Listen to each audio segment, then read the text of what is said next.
இன்றே டவுன்லோட் செய்து உங்கள் ஃபேவரட் ஷோக்களை என்ஜாய் பண்ணுங்க.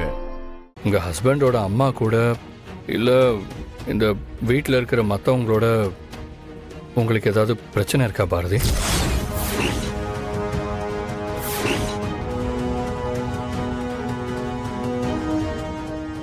அது எல்லாத்தையும் என்கிட்ட மறைச்சிட்டு இருக்கீங்களா? கடவுளே, இவர் என்ன எல்லா விஷயத்தையும் தெரிஞ்ச மாதிரி பேசுறாரு? என்ன பாரதி, எதுவும் பேச மாட்டேங்கிறீங்க? அப்படி ஏதாவது இருந்தா என்கிட்ட சொல்லுங்க. ஏன் எதையும் சொல்லாம இப்படி பிடிவாதமா இருக்கீங்கன்னு எனக்கு புரியவே இல்லை. பிடிவாதம் பிடிக்க இதுல என்ன சார் இருக்கு? நீங்க நினைக்கிற மாதிரி அப்படி எதுவுமே இல்ல. உங்களுக்கு தான் என் வீட்டுக்காரர் வீட்டை பத்தி எல்லாமே தெரியுமே.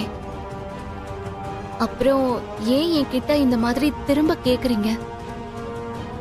இனிமே தயவு செஞ்சு இத பத்தி திரும்பவும் என்கிட்ட கேட்காதீங்க சார்.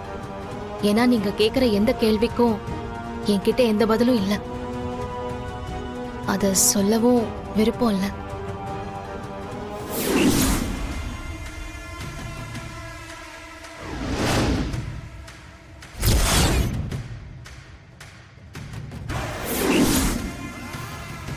அம்மாவும் பாரதியும் சந்தோஷமா இருந்திருக்காங்க. அப்புறம் வேற என்னதான் பிரச்சனை வந்திருக்கும்? திரும்ப திரும்ப யோசிச்சாலும் பாரதியை நான் விட்டுட்டு போற அளவுக்கு என்ன நடந்திருக்கும்? எதுக்காக என்னோட மெமரியை எரேஸ் பண்ணி பாரதியை விட்டுட்டு போற முடிவு எடுத்திருக்கேன்? எல்லாத்தையும் விட வாசுவோட இதயம் எனக்குள்ள இருக்கிற விஷயம் தெரிஞ்ச பாரதி மொத்தமா ஏன் எல்லாத்தையும் என்கிட்ட இருந்து மறைக்கிறாங்க? அப்ப ஏதோ பெருசா ஒண்ணு நடந்திருக்கு.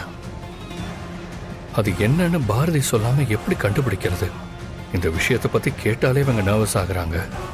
அப்ப கண்டிப்பா ஏதோ ஒண்ணு பெருசா நடந்திருக்கணும்.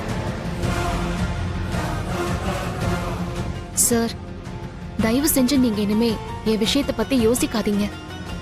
நான் அதெல்லாம் முடிஞ்சு போச்சுன்னு நினைக்கிறேன்.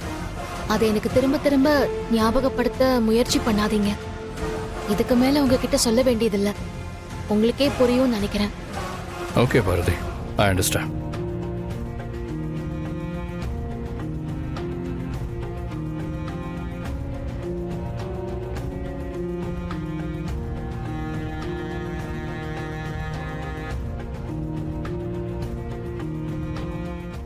கொஞ்ச நாளா ஆதி இத பத்தி எதுவும் கேட்காம இருந்தாரு.